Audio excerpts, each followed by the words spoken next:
Hám lợi tham lam. Hám lợi tham lam.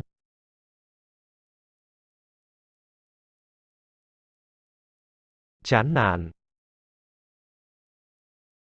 Chán nản.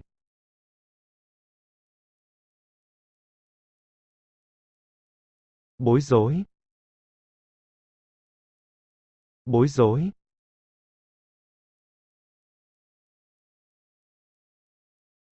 Thất vọng.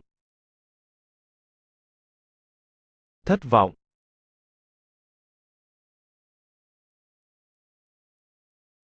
Dễ tính. Dễ tính.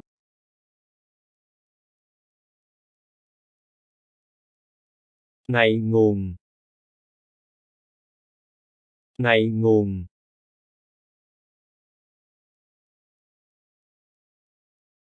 Mạnh mẽ.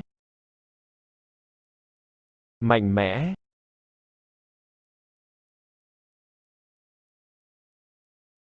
Đầy năng lượng. Đầy năng lượng.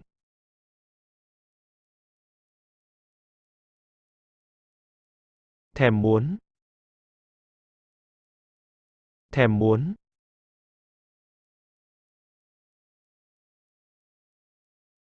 Ghen tị.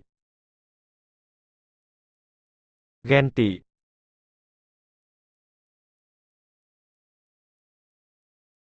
Thất thường.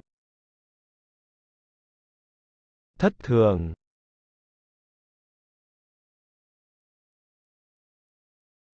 Hào hứng. Hào hứng.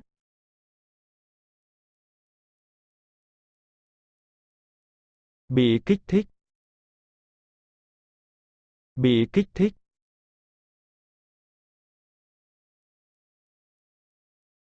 Bị kích động.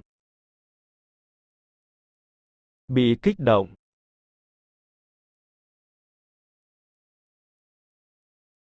Tuyệt vời.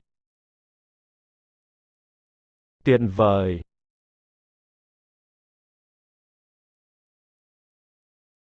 Chẳng sợ điều gì.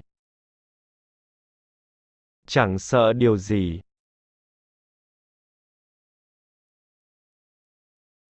Can đảm. Can đảm.